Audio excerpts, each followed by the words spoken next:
इस वीडियो के अंदर हम लोग डिस्कस करने वाले हैं। अभी कई सारे लोगों को, टैक्स पेयर को इस टाइप के ईमेल आ रहे हैं कि अपनी फॉरेन असेट्स को आपने डिक्लेयर नहीं किया है और आप अपनी आईटीआर को रिवाइज कर सकते हो। तो इस वीडियो के अंदर हम लोग डिस्कस करने वाले हैं कि कौन सी जो है फॉरेन असेट्स होती है, कौन सी फॉरेन इनकम होती है, इनकम टैक्स रिटर्न के अंदर उसको कहाँ पे रिपोर्ट करना पड़ता है, इस ईमेल का क्या मतलब है, कैसे आपको रिस्पॉन्स करना है, क्या रूल्स और रेगुलेशन होते हैं, क्या कोई पेनल्टी भी लगती है, सारी जानकारी दूंगा एक ही वीडियो के अंदर। तो प्लीज पूरा वीडियो यहाँ पे जरूर देखिएगा। स्टार्ट करने से पहले बताना चाहूंगा, अगर प्रोफेशनल एक्सपर्ट के थ्रू आईटीआर फाइल कराना चाहते हैं या इस टाइप के नोटिस को रिजॉल्व वगैरह कराना चाहते हैं, link in the description box, और आप हमारे 1700 से ज्यादा रिव्यूज पे ट्रस्ट कर सकते हो। पहले मैं आपको एक बार ईमेल दिखा देता हूँ, जिसे स्क्रीन के सामने आप देख सकते हो। इस ईमेल के अंदर नॉर्मली क्या होता है, बेसिकली ये लिखा होता है कि यूएसए से यहाँ पे अथॉरिटी ने यहाँ पे इनकम टैक्स डिपार्टमेंट के साथ में डेटा शेयर किया है, जो कि दिखा रहा है कि आप फॉरेन के अंदर कोई असेट्स को होल्ड करते हो और आपने अपनी इनकम टैक्स रिटर्न के अंदर शेड्यूल एफए फिलअप नहीं किया है या उसको सिंपली तरीके से डिक्लेयर यहाँ पे नहीं किया है। तो आपको एक टाइम दिया जा रहा है अपनी आईटीआर को रिवाइज करने का, जिसकी लास्ट ड्यू डेट जो है हमेशा 31 दिसंबर रहती है हर साल की। अब बात करते हैं यहाँ पे इस साल कई सारे टैक्स पेयर को इस टाइप का ईमेल क्यों आ रहा है, मैं आपको रीजन बताना चाहूंगा। There is a maximum chances कई लोग यहाँ पे आईएनडी मनी ऐप हो गया या वेस्टेज जैसी ऐप को यूज करते हैं, या और भी कुछ ऐप्स है जहाँ पे आप यूएस के स्टॉक्स वगैरह खरीद सकते हैं। तो अगर आपकी भी ऐसी कोई एक्टिविटी है, चाहे आपने भले ही प्रॉफिट बुक नहीं किया है, लेकिन अगर आप इन्वेस्ट करते हो तो स्टिल जो है आपकी जो फॉरेन इक्विटी है उसको आपको इनकम टैक्स रिटर्न के अंदर डिक्लेयर करना होता है। इसके अलावा कुछ एम्प्लॉयज जो है यहाँ पे एमएनसी कंपनीज के साथ में काम करते हैं, उनको इसॉप मिलता है, आरएसी यूनिट्स मिलते हैं, तो वो भी जो है अभी तक नॉर्मली लोग डिक्लेयर नहीं किया करते थे।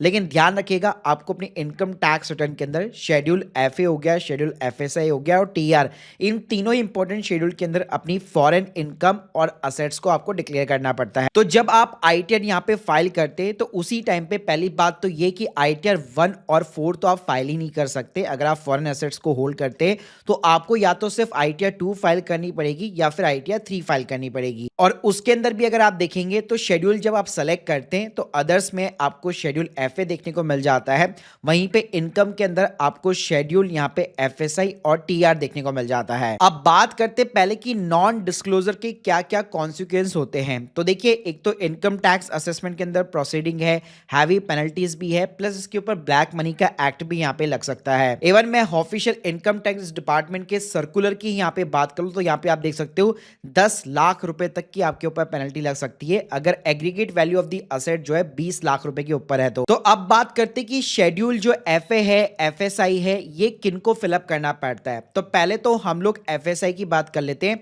तो जितने भी रेसिडेंट इंडियन पर्सन हैं, यहाँ पे मैं एनआरआई की बात नहीं कर रहा, उनको डिस्क्लोज करने की जरूरत नहीं है। इवन जो रेसिडेंट नॉट ऑर्डिनरी है उनको भी डिस्क्लोज करने की जरूरत नहीं है। लेकिन जो रेसिडेंट इंडियंस है, वो अगर कोई भी फॉरेन असेट्स या इनकम यहाँ पे उनको ड्राइव होती है तो डेफिनेटली उनको रिपोर्ट करना पड़ेगा।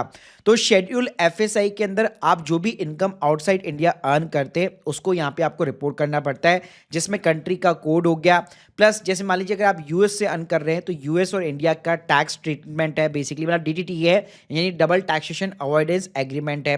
तो वहां पे आप टैक्स क्रेडिट भी यहाँ पे आप ले सकते हैं फॉर्म 67 के थ्रू। अब इसको अगर आपको डिटेल के अंदर समझना है तो यूएस स्टॉक्स मायावालन से ये सर्च कर लेना, जहाँ पे मेरा आपको स्टेप बाय स्टेप वीडियो मिल जाएगा। जैसे अगर आपका आईएनडी मनी या वेस्टेड कहीं पे भी अकाउंट है तो उसकी रिपोर्टिंग आपको यहाँ पे कैसे करनी है। अब मेन मुद्दे की बात आती है शेड्यूल एफए के अंदर। एफए के अंदर केवल इक्विटी नहीं आता आपके, इसके अलावा अगर आप आरएसयू यूनिट्स वगैरह होल्ड करते हैं या फिर सॉफ्ट वगैरह होल्ड करते हैं फॉरेन कंपनीज के, वो भी इसके अंतर्गत आते हैं। इवन जो एनआरआईज इंडिया के अंदर शिफ्ट हो चुके हैं परमानेंटली, अगर उनका फॉरेन के अंदर बैंक अकाउंट है, बेसिकली उनका रेजिडेंशियल स्टेटस है, तो वो भी उनको यहाँ पे बकायदा रिपोर्ट करना होगा। तो एक बार मैं आपको शेड्यूल एफए दिखा देता हूँ। जैसे इसके ऊपर अगर आप क्लिक करेंगे तो आप देख सकते हैं A1 से लेकर काफी तरह आपको शेड्यूल मिल जाता है, फिर CDEF ऐसे बहुत सारे शेड्यूल्स है। तो इसके अंदर अगर आप देखेंगे तो A1 के अंदर आपके सारे फॉरेन डिपॉजिटरी अकाउंट्स हो गए, कस्टोडियन अकाउंट्स हो गए। अगर आपके इक्विटी और डेट इन्वेस्टमेंट है, यानी कि जैसे अगर आप यूएस के स्टॉक्स वगैरह होल्ड करते हैं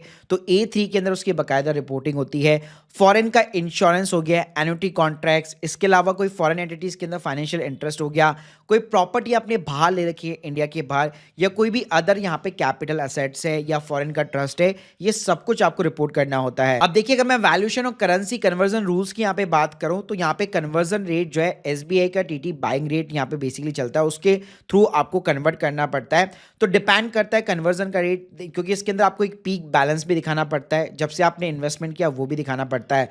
बस एक चीज़ का यहाँ पे ध्यान रखिएगा, जैसे हमारे इंडिया के अंदर असेसमेंट ईयर बेसिकली अप्रैल से लेकर मार्च तक चलता है for the income tax purpose, US के अंदर कैलेंडर ईयर चलता है, यानी जैन से लेकर दिसंबर तक। तो अगर आप शेड्यूल एफए के अंदर कोई भी चीज यहाँ पे रिपोर्ट भी कर रहे हैं तो यहाँ पे आप बकायदा दे सकते हैं एंडिंग एज ऑन 31 दिसंबर 2024 लिखा होगा, यानी कि मार्च नहीं लिखा होगा, उसकी जगह दिसंबर लिखा होगा।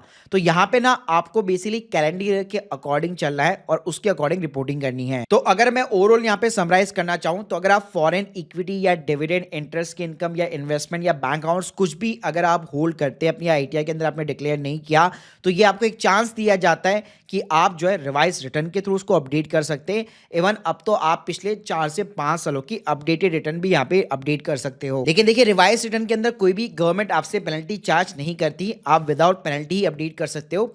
लेकिन अगर आप अपडेटेड रिटर्न के थ्रू अपडेट करवाना चाहते हो तो वहां पे आपको पेनल्टी जरूर देनी पड़ती है। बाकी कैसे अगर पर्टिकुलर आपका यूएस स्टॉक का केस है तो आप मेरे इस वीडियो को चेकआउट कर सकते हैं। और जैसे मैंने बताया कि आपको शेड्यूल एफए के अंदर रिपोर्टिंग करनी होती है, और इसके अलावा शेड्यूल्ड एफएसआई के अंदर अगर आपकी कोई भी इनकम आउटसाइड इंडिया है तो वो आपको यहाँ पे दिखानी पड़ती है।